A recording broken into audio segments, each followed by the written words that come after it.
Até que ponto o jornalismo informa e em que momento passa a expor? Em coberturas de crimes que mobilizam o país, a dor das vítimas e das famílias muitas vezes se transforma em conteúdo consumido diariamente por milhões de pessoas. No programa de hoje, nós vamos discutir os limites éticos da cobertura jornalística, os impactos da superexposição e a grande importância de uma apuração bem feita e da responsabilidade na construção da notícia. Uma mulher, identificada como Eliana de Lima Tavares, de 59 anos, morreu depois de ser atropelada na Avenida Francisco Lamego, no bairro Jardim Carioca, em Campos dos Goytacazes, norte do estado. O caso aconteceu na noite de 28 de outubro de 2024 e o que mais chama a atenção é que quem atropelou e matou a vítima foi o próprio filho, Carlos Eduardo Aquino.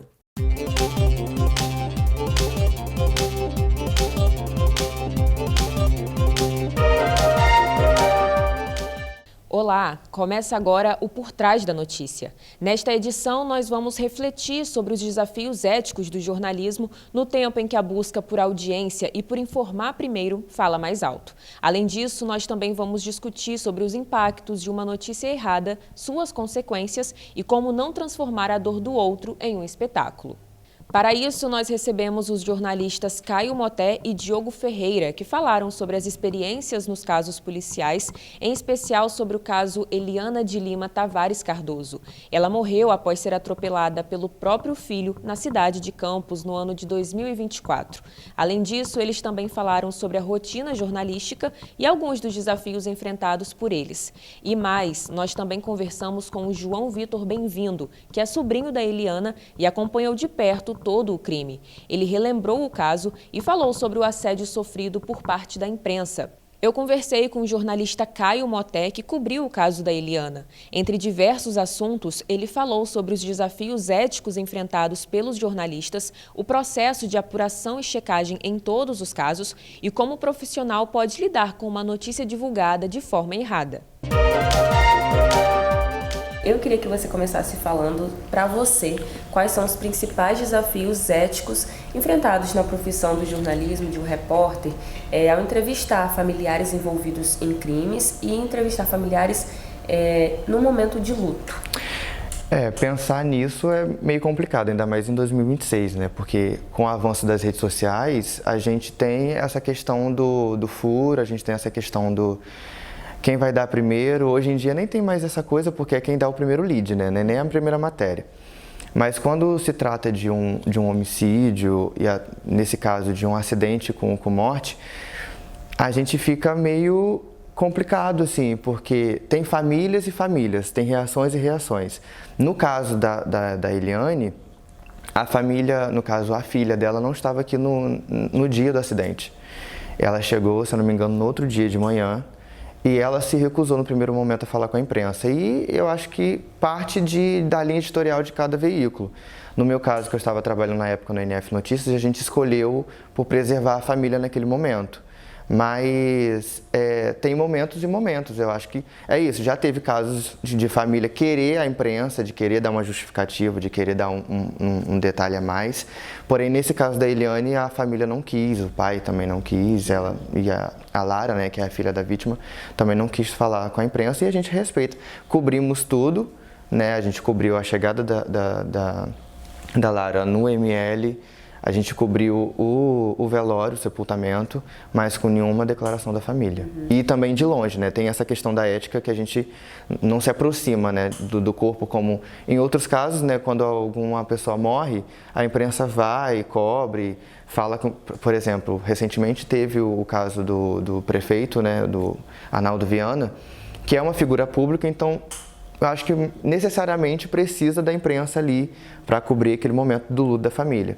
Só que tem casos que a gente preserva, né, e respeita a opinião da família. Assim. Você acha que vale essa insistência, digamos assim, de em outro momento, por exemplo, um mês depois do acidente? Ela não quis falar naquele dia, naquele momento, mas depois, com um mês, com uma atualização do caso, o caso vai a júri popular, você acha que vale ficar voltando na vítima e tentar trazer essa opinião dela, essa fala dela, depois dessas novas atualizações? O desdobramento, na verdade, é importante para todo caso. E é papel do jornalista ter o maior número de informações. Então, a família, que é a pessoa que passa por esse processo, é a nossa maior fonte. Acredito que existe um tempo aí para a família aceitar essa questão, tem famílias que não aceitam, mas eu acho que a assistência é válida, é da profissão, infelizmente, e eu acho que vai de cada jornalista, assim, saber como abordar essa família, porque você não pode só falar da morte, você tem que falar, às vezes, do desdobramento da investigação. E a família é muito importante também nesses casos. Então, a insistência, sim, é válida, a gente prioriza o fato, a informação. E nesses casos de júri, por exemplo, a família, como tipo a testemunha e tudo mais, então é importante ter a opinião deles também. Mas acontece, obviamente, da família não querer falar, e aí tem um representante da família, que às vezes é um advogado, né? Enfim, e aí a gente consegue a informação. De certa forma, tem a presença ali dos envolvidos, né? Apesar de não ser diretamente, tem a participação deles. Porque no primeiro momento é difícil, a gente se coloca no lugar, né? Poxa, é complicado.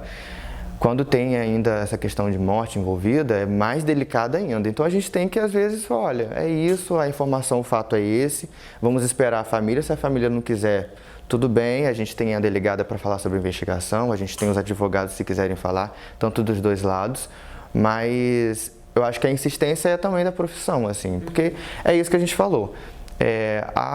A parte mais importante é a família falar alguma coisa. E a gente, enquanto jornalista, a gente prioriza as informações ali mais precisas, assim, né? E a família é essa pessoa, né, que vai dar essa informação.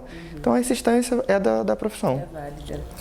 Você acredita que essa busca por audiência, por visibilidade, visualização, tudo isso, pode comprometer a ética e a sensibilidade, o respeito na cobertura jornalística, principalmente desses casos criminais? Com certeza. Eu acho que, como eu já falei no início da entrevista, eu acho que com as redes sociais hoje é muito complicado preservar. Eu lembro que nesse caso da Eliane, o NF ele tinha um turno que eu trabalhava que era de noite, e o acidente foi à noite. E em Campos estava chovendo muito, e eu lembro que eu dei o furo do acidente. Por ter, né, esse turno, então a gente, logicamente, estava online, e aí demos esse furo. E o primeiro momento chegou a informação do acidente com morte. E aí a gente dá o acidente com morte.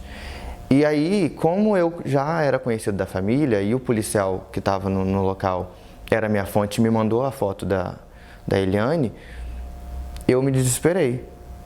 E aí vem aquela questão, vai dar identificação? Agora? Vai esperar a família saber? A linha editorial do NF na época escolheu a família saber primeiro, para depois a gente identificar e depois vem um desdobramento, porque no primeiro momento a gente nem sabia que era o filho que tinha matado a mãe, atropelado. Então, tem todos esses processos de apuração. Primeiro chega o fato, que é o acidente, depois chegou a questão da identificação da Eliane e depois veio a questão do filho ter matado a mãe. Então, se você se desespera e quer dar a primeira informação, você acaba passando dos limites, assim. E eu lembro que na época eu dei o fato e eu liguei para uma pessoa mais próxima da Lara, porque eu não era amigo tão próximo já. Eu liguei para uma pessoa mais próxima e descobri que Lara não estava na cidade. E me certifiquei de que ela não sabia ainda e de que ela não saberia através do NF, pelo menos, porque, né, dos outros veículos a gente não toma conta, mas do nosso é o nosso trabalho.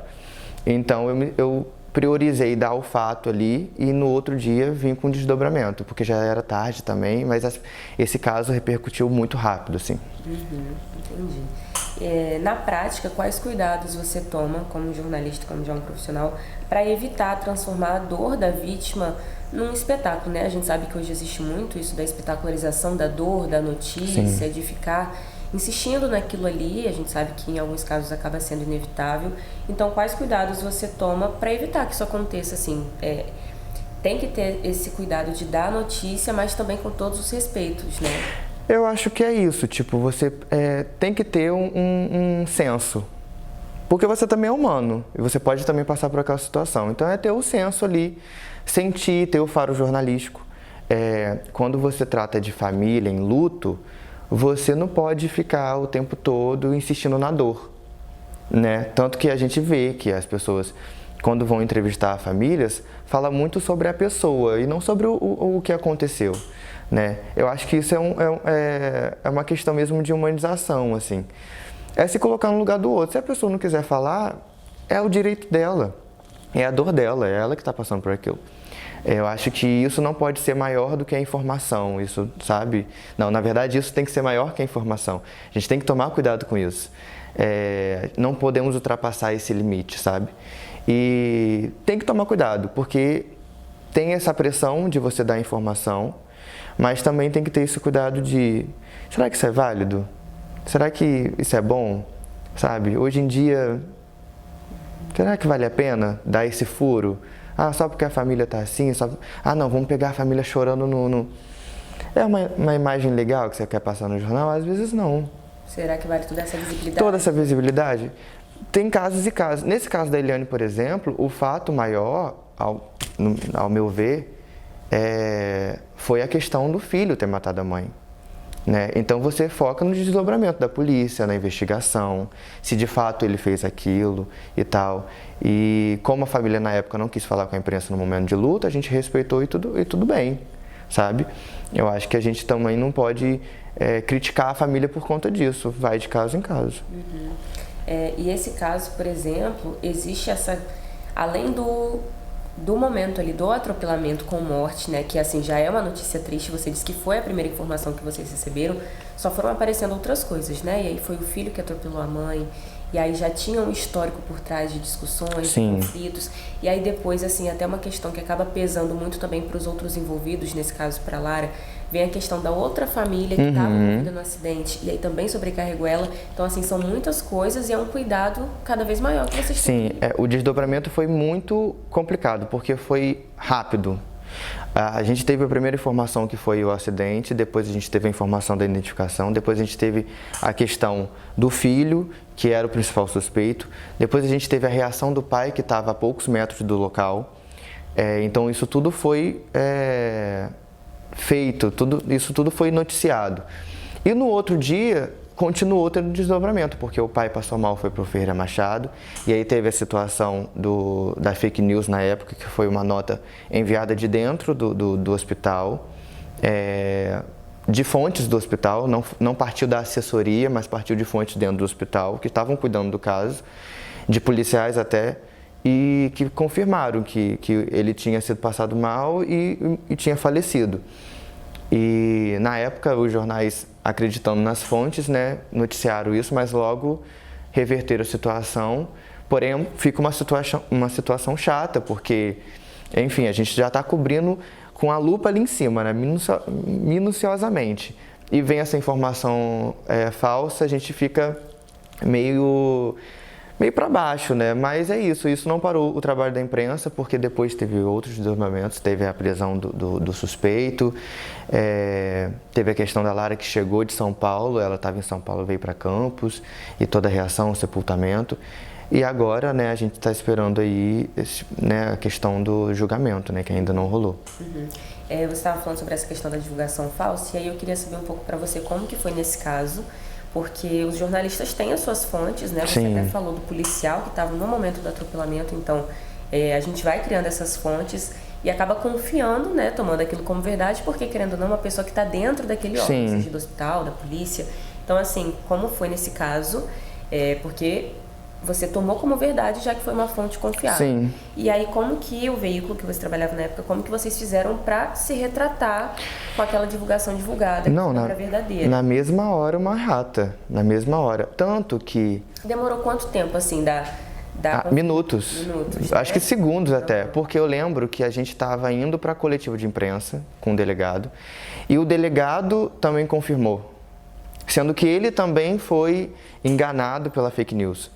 E a gente soltou a nota e rapidamente foi desmentida, porque na época uma secretária, eu esqueci o nome dela, uma secretária daqui de Campos estava acompanhando o caso e ligou para a imprensa, para alguns jornais e falou, não, ele está bem, ele só está dormindo, ele realmente passou mal, mas ele foi liberado e está dormindo e tal, não faleceu. Mas foi desmentido em minutos e na mesma hora a gente lança uma nota errata. E eu acho que na época, a grande maioria das pessoas que leem jornal entenderam. Porque é isso, a gente é jornalista, a gente tem a questão com a verdade, mas a gente também está propício a errar. A gente faz alguma coisa ali e é ao vivo. Sim. Eu, por exemplo, eu trabalhei em rádio, eu fiz estágio uns 2 anos em rádio. Tinha notícias que chegavam no ao vivo. Então, olha a responsabilidade de você apurar no ao vivo e de dar a mensagem. Então, acontece, tem casos e casos. Nesse caso específico foi complicado porque meio que convenceu a imprensa toda e a imprensa toda noticiou esse caso. Então, foi meio complicado. Mas, pelo menos lá no NF, assim, logo foi uma nota, assim, a gente se retratou com a família e tudo certo. Teve jornais que não se retrataram, mas aí é de cada um. Por último, Caio, eu queria que você falasse um pouco como que funciona para você esse processo de apuração, de checagem das notícias, sejam casos como esse, né, os casos criminais, ou de outros casos também, independente da área, seja política, como que funciona no geral, e o que você acha que os jornalistas devem continuar fazendo para que mantenha essa confiança que as pessoas têm na nossa profissão, né? Foi o que você falou, a gente está sujeito ao erro, todo mundo confia muito na profissão, mas é bom as pessoas saberem que a gente também pode errar. Mas para você, como que funciona? O que você acha que, até mesmo com essa questão da internet que você estava falando, que hoje todo mundo quer dar primeiro, enfim, o que você acha que vale? Eu acho que todo jornalista, ele gosta de dar a primeira notícia. Todo jornalista, se você perguntar qualquer jornalista, ele vai querer dar a primeira notícia. Só que eu acho que hoje você tem que ter o cuidado da apuração. Primeiro que, se você tem confiança naquilo, no que você está escrevendo, no que você está apurando, você tem que peitar aquilo. E a construir fontes confiáveis mesmo. Tipo, a gente é acostumado a entrar em redações e fazer ronda. E às vezes faz uma ronda e um bombeiro gosta de você, gosta do que você escreve, do que você apura, e às vezes vai ser uma fonte para você. Isso dentro da polícia, ou até mesmo dentro da política. Eu acho que é você construir uma rede de fontes confiáveis dentro de instituições importantes e até mesmo questionar essas fontes. Vai ter momento que você vai questionar essa fonte. Isso aqui é verdade? Isso aqui não é assessoria, não? Sabe? Então, é ter esse senso crítico. Eu acho que todo jornalista tem que, todo dia, apurar esse senso jornalístico, assim. Tudo que recebe, questionar. Às vezes da sua fonte de confiança, mas questiona. E vê. Confira com outra fonte, às vezes é sempre bom ter 2 fontes de um mesmo lugar, que vai, aconteceu isso mesmo. Para ver se as informações batem. E porque é isso, porque hoje em dia tudo é notícia. Tudo é notícia. Você vê um acidente no WhatsApp, né, no aplicativo de conversa, e você quer dar o acidente. Aí você não liga para o bombeiro, você não liga para a polícia, você não viu se aquele acidente foi fatal ou não, que pessoas estão envolvidas. Então, eu acho que antes de você querer dar a primeira notícia, de dar o furo, certifique-se se a sua fonte é confiável, certifique-se do que você está escrevendo, porque é isso, o que vale é o seu nome, o que vale é o que você está escrevendo. Então, primeiro é ter confiança no seu trabalho, se você não tiver, ninguém vai ter por você, e tentar construir o maior número de fontes assim que te dê essa credibilidade. Sabe? Eu acho que é isso e é bom você sentir essa vontade de dar a primeira notícia, mas dar a primeira notícia certa é melhor ainda. Às vezes é melhor não sair na frente, mas sair melhor, sair melhor. Então, de tomar esse cuidado. Porque hoje, com a rapidez das redes sociais, é o primeiro lead, não é nem o primeiro furo, é o primeiro lead. Sim. E, o primeiro lead, às vezes, não tem nada, sabe? Às vezes a gente quer a informação completa. Então é bom ter a informação completa ali de primeira mão do que só um lead. Um lead é mais fácil, entendeu? É complicado. No próximo bloco você vai conferir a entrevista feita com o também jornalista Diogo Ferreira.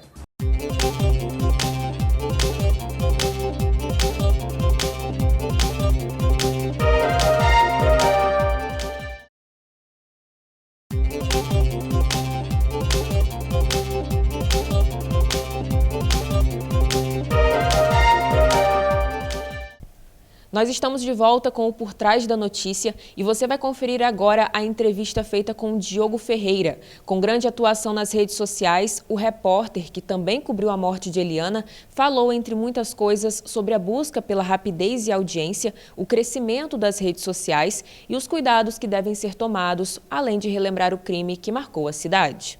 Quando a gente trata sobre tragédia, o jornalista, no meu ponto de vista, ele tem sempre que levar em consideração o ponto de vista ético. E nisso até de uma forma mais rigorosa. Por quê? A gente tem que ter a noção que nós estamos lidando com uma vida que partiu, com familiares que estão em luto. Então a gente sempre tem que levar em consideração o respeito. E obviamente que nesse mundo de rede social hoje em dia, existe uma rivalidade não só entre os jornalistas para publicar uma notícia em primeira mão, uma notícia exclusiva, mas também existe uma rivalidade entre as páginas, os influenciadores. Hoje em dia todo mundo recebe uma notícia em um grupo de WhatsApp, todo mundo recebe um direct, então essas pessoas acabam publicando sem mesmo apurar. Então é sempre muito importante a gente considerar o ponto de vista ético, de ter uma paciência, ter uma apuração mais detalhada. E como eu vim falando com você aqui nos bastidores, eu, até com aprendizado, porque eu já errei, obviamente, e errar é normal, a gente passa a aprender com os nossos erros. E eu tive para mim que sempre quando eu vou tratar sobre uma tragédia, eu preciso confirmar a informação com o familiar. Muito por esse caso da Eliana também, né?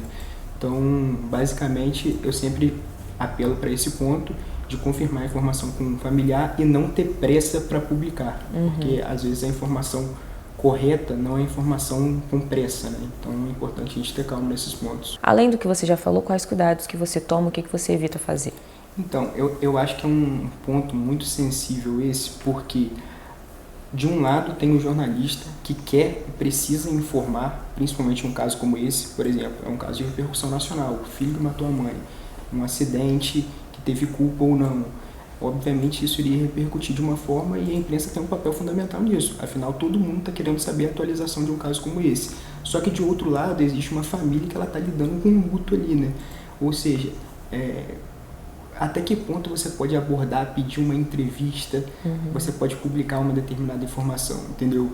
Mas, Milena, outra coisa que eu penso é o seguinte: quando você está errado em alguma publicação de algum conteúdo, você vai receber uma crítica. E quando você estiver certo também, você vai receber uma crítica.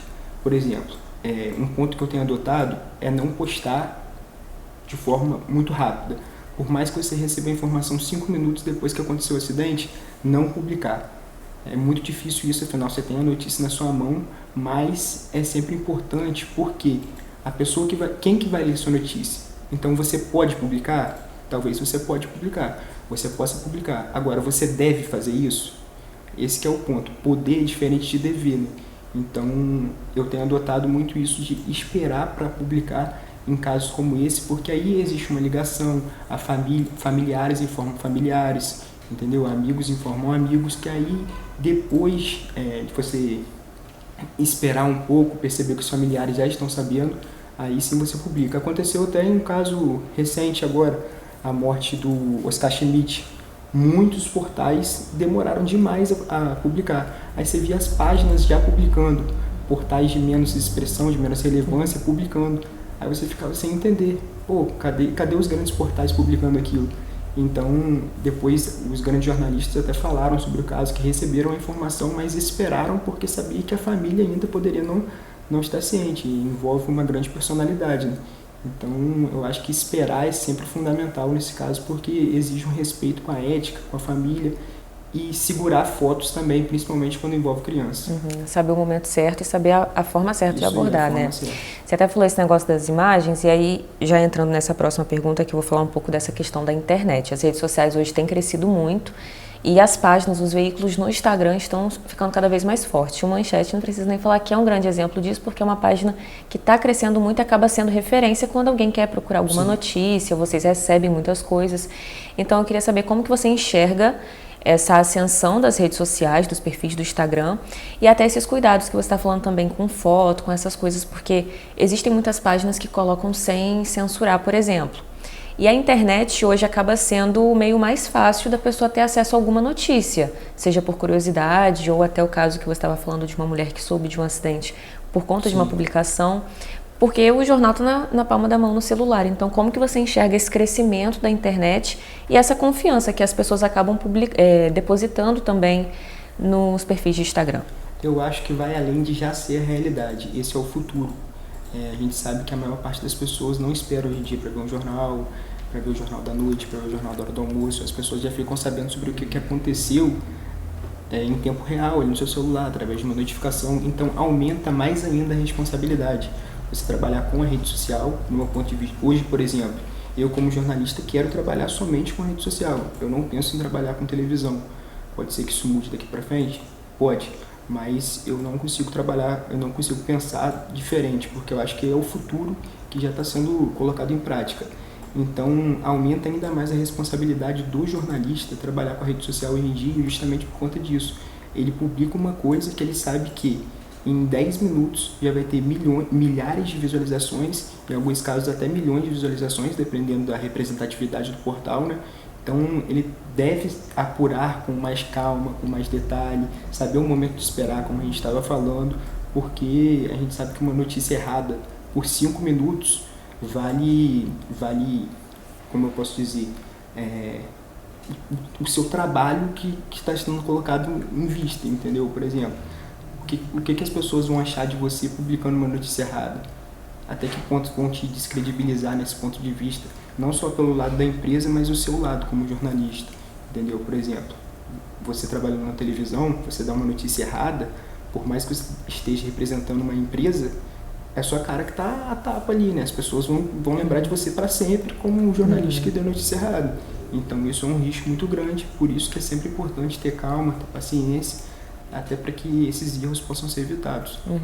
Falando um pouco dessa questão de checagem e apuração, como que é o seu processo de apuração desde o momento que chega alguma notícia que você fica sabendo, seja por um seguidor, por alguma outra fonte, como que funciona para você esse processo e como que você pensa em continuar esse processo para que as pessoas continuem confiando no que você divulga, tanto até entrando nessa questão, tanto pela empresa, tanto pelo veículo, quanto pelo seu nome? Então, o primeiro passo é ir ao local. Eu acho que falando do Manchete, a maior parte das demandas que chegam pra gente lá vem do público. Às vezes através do WhatsApp, através do direct, do Instagram, das redes sociais, enfim. 90% das demandas que chegam pra gente lá, eu posso dizer que são do público. Então, o primeiro passo, dá pra ir, se der pra ir ao local, aconteceu em Campos, não sei, vá ao local, porque no local você pega a melhor imagem, você apura com as pessoas que estão próximas, você sabe o momento de esperar, você tem a noção do feeling ali que você pode ter, né? Então é sempre muito importante ir ao local. Esse jornalismo de rede social atrapalha muito por conta disso, né? As pessoas não esperam para ir e acabam cometendo alguns erros, pecam também na oportunidade de você presenciar o que você mesmo está vendo, entendeu? Quando você vai ao local, você tem um olhar diferente, alguma percepção que só mesmo você ali pode passar para quem quer ficar bem informado. Então sempre ir ao local é o primeiro passo. Agora, não dando para ir, aí eu já começo a apurar de uma forma mais específica, por exemplo, tentando falar com pessoas ligadas à vítima ou ligadas a alguém envolvido no acidente, órgãos oficiais, né? Isso é o principal ponto, corpo de bombeiros, polícia, você tem que ter uma confirmação dessas partes e de algum familiar. Por exemplo, se a gente está falando de um acidente fatal, eu sempre tento conversar com algum familiar da vítima, alguma pessoa que esteve no local. Então são esses pontos, mas a recomendação que eu dou e o que eu faço é sempre ir ao local, porque ali você mata tudo de vez, mata toda a charada e você consegue ter uma apuração bem mais detalhada. Porque aí você vai divulgar o que você, foi até o que você falou, o que você presenciou, não que te falaram. Não que te falaram, é uma questão que você pode colocar o seu em risco porque você viu, conversou, apurou exatamente onde o caso aconteceu, isso né? Aí. E no caso Eliana, eu não fui ao local, até porque, se eu não me engano, o acidente foi por volta de 8 horas da noite, então eu já não estava mais no plantão. Mas o Manchete foi ao local do acidente, entendeu? Através de outros profissionais. Então eu lembro que assim, foi uma apuração muito baseada em quem viu tudo aquilo acontecendo, além de apenas só ouvir esperar chegar a informação, entendeu? Então, por isso que eu sempre acho muito importante ir ao local, independente das circunstâncias. Dá para ir? Vai. Agora a gente estava falando de um negócio que a gente até comentou um pouco, mas eu queria saber de você como nesses casos de grande repercussão e de vários desdobramentos, né, que a gente até estava falando, como equilibrar essa pressa pela rapidez, por dar a notícia primeiro, com também a necessidade de informar certo, né? E aí a gente, como eu falei, a gente até antecipou um pouco, mas às vezes é melhor não ser o primeiro veículo a dar notícia, mas dar a notícia certa. Exatamente. Como que você acha? Porque sempre vai ter essa vontade de ser um dos primeiros ou o primeiro veículo a dar, mas também essa responsabilidade de informar correto. Então, como que você acha que tem que equilibrar essas questões? Então, eu particularmente acho muito difícil, porque assim, eu sou uma pessoa muito ansiosa. Então, às vezes, eu recebendo uma informação, já fiz muito isso, publiquei sem pensar. Só que aí a gente vai aprendendo, ouvindo as pessoas mais experientes e com os próprios erros, né? Por exemplo, eu já recebi ameaças, já recebi ligação que me fez ir para casa pensando se eu realmente fiz a escolha certa em ter publicado uma informação tão rápida, né? Principalmente quando envolve criança. Eu acho que criança é um ponto que você deve ter uma atenção redobrada, porque, vou dar um exemplo aqui, teve uma ocasião que eu publiquei a morte de uma criança e que começaram a me ligar sem parar, porque eu uso bastante o meu número para divulgar as informações. Então começaram a me ligar sem parar, falando assim, os familiares ainda não sabem que estão na estrada, estão vindo para campus. Então, tipo assim, a gente está segurando aqui, só o pessoal da casa que sabe, não posta. Eu publiquei isso de uma forma tão rápida, porque eu tinha acabado de receber a informação, que a criança morreu afogada na piscina. Eu falei, caraca, não devia ter feito isso, entendeu? Mas aí, rapidamente, a publicação já estava viralizada, não tinha o que fazer. Eu apaguei, eu pedi autorização para apagar, mas já sabia que já tinha print, já tinha tudo. Poderia ter alcançado essas pessoas, né? Então, vale você ter essa reflexão, você aprender com seus erros e segurar a ansiedade. É muito difícil para mim até hoje. Às vezes eu fico com a informação e falo, não é possível que eu vou ter que segurar isso. Você fica tenso ali, mas saber o momento de esperar é muito importante mesmo. Eu acho que isso acaba beneficiando o telejornalismo, né? Por exemplo, o telejornalismo ele não tem muita necessidade de ele publicar ali na hora. Às vezes é esperar um jornal, esperar o horário certo, a não ser que seja uma informação muito relevante mesmo, muito urgente, que normalmente eles usam plantão. Mas fora isso, acaba beneficiando esse telejornalismo, porque o jornalista ele consegue ter mais, a redação tem mais calma, tem mais paciência, consegue apurar para ver se isso está certo ou errado. E já na rede social, não. Você está disputando ali com todas as páginas, com todas as pessoas que acabam soltando todos os tipos de informação. E falando sério agora, todos os dias eu vejo fake news nas redes sociais. Todos os dias. É de você ficar assustado, principalmente com as coisas que acontecem aqui em Campos. Às vezes você abre o celular, você vê uma coisa, pô, não é possível que isso aconteceu. Você vai apurar completamente diferente do que foi publicado, entendeu? Então, por isso que eu acho muito importante e aumenta a sua responsabilidade, né? Quando você publica alguma coisa certa, a pessoa que viu no seu portal ali, ela vai ver, olha, eu confio neles, está diferente do que foi publicado pelos outros. Então, isso só valoriza o seu trabalho, por isso que esperar, às vezes, é importante, não no ponto de vista de você pensar, pô, tô saindo atrás, mas não, tô fazendo o correto, vou publicar o certo, minha consciência vai estar correta, isso vai valorizar meu trabalho, porque as pessoas vão ver que o que eu estou postando está certo, independente do timing, entendeu? Mas, se for uma coisa que você tem a necessidade de postar, que você sabe que não vai ter problema, eu acho que tem que publicar mesmo. Mas tragédia é um ponto que eu estou tendo bastante calma para postar qualquer tipo de coisa. Eu queria saber se esse caso da Eliana foi um dos maiores que você já cobriu e o que você achou do caso, enfim, e também, se esse não foi, qual outro caso que te chamou muita atenção, que demandou muito tempo, apuração, assim, dessas experiências que você já teve? Eu acho que esse foi o maior caso em nível de repercussão, mas o que não vai sair da minha memória nunca, que sempre que quando me perguntarem qual apuração para você foi mais difícil de fazer, vai ser da Letícia Peixoto. Com certeza esse foi a que eu tive mais dificuldade, porque eu estava começando ainda, se eu não me engano, foi o primeiro caso que eu cobri como repórter, e eu era estagiário ainda, então o repórter não pôde ir no dia, e eu acabei ocupando essa função, então foi tudo muito marcante, porque eu não tinha experiência de rua ainda necessária, e eu acabei me deixando levar muito pela emoção, entendeu? o jornalista ele tem que ter esse controle, né? Por mais que seja difícil. Saber separar, né? Ele tem que saber separar. Então, eu como estava vendo muita coisa acontecendo na minha frente ali, eu cobri quase todos os detalhes desse caso, eu me deixei levar muito pela emoção. Eu acho que isso é difícil, né? O jornalista ele tem que controlar e não deve fazer isso. Já no caso da Eliana, apesar de ter sido um caso de maior repercussão no meu ponto de vista, e ainda mais impressionante, né? Afinal, envolve várias partes, envolve duas famílias diferentes, porque existe a família também do carro que foi atingido, né, pelo Carlos Eduardo, envolve filho, pai, mãe, irmã, uma coisa completamente absurda, entendeu? É óbvio que o jornalismo é prazeroso apurar um caso como esse, né? Mas você tem que ter muita cautela, porque isso é um caso que envolve várias pessoas diferentes. E esse caso, assim, me impressiona até hoje. Já fazem quase 3 anos, se eu não me engano. Foi em novembro de 2023, eu acho. Da Eliana foi 24. 24? Então, já tem um certo tempo e a gente continua apurando coisa até hoje sobre isso. Por exemplo, tem, se eu não me engano, uns 4, 5 meses que a gente publicou uma entrevista com a Lara, né? Para falar de como está sendo todo esse processo, essa espera para o julgamento, né? Que até hoje não aconteceu, e é muito difícil pro lado da família também. E é um caso muito impressionante. Eu acho que esse é o de maior repercussão, mas o da Letícia Peixoto também nunca vou esquecer, obviamente. Queria que você falasse um pouco sobre isso, porque eu acho que também entra nessa questão de que foi um caminho que vocês trilharam de ser um veículo de confiança e por isso também ela aceitou participar, né?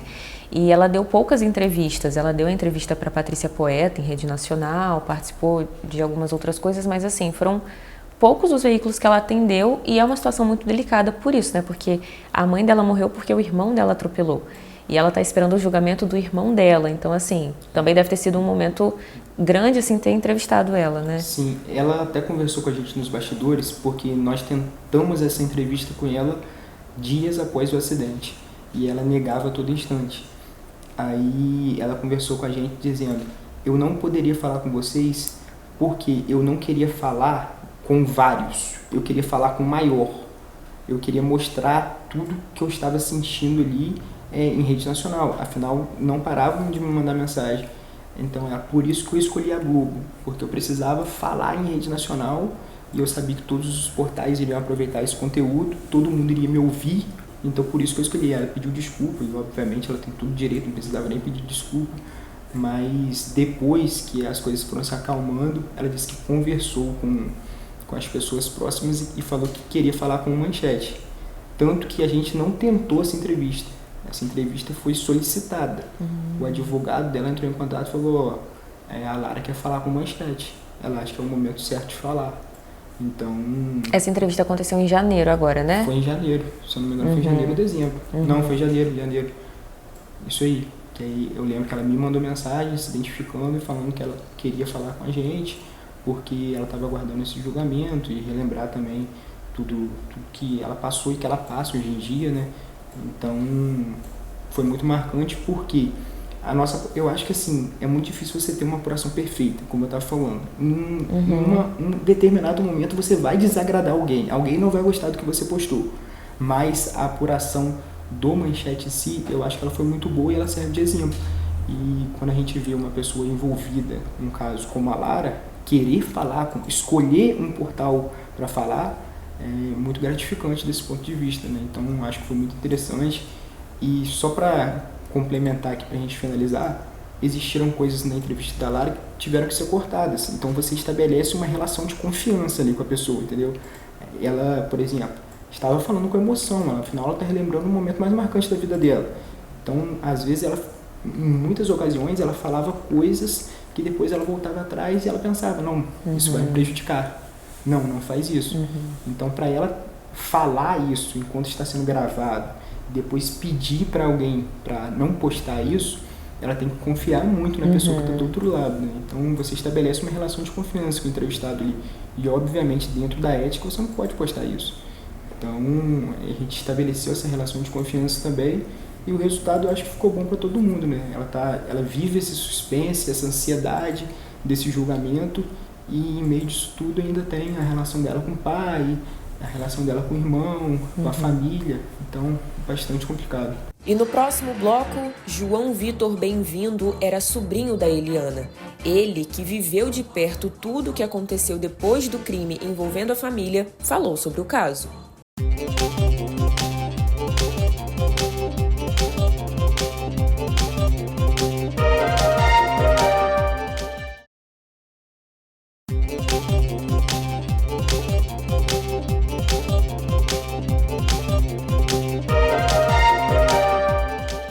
Estamos de volta com o Por Trás da Notícia e você vai conferir agora a entrevista feita com João Vitor Bem-vindo. Ele, que viveu a experiência de ter um crime transformado em um espetáculo, falou sobre o caso e a relação com os jornalistas em um momento de muita dor para a família. Eu me lembro muito bem que a gente estava muito apavorado. Eu e Lara, a gente tinha acabado de chegar do Rio. E, cara, foi horrível, assim. A exposição foi bizarra.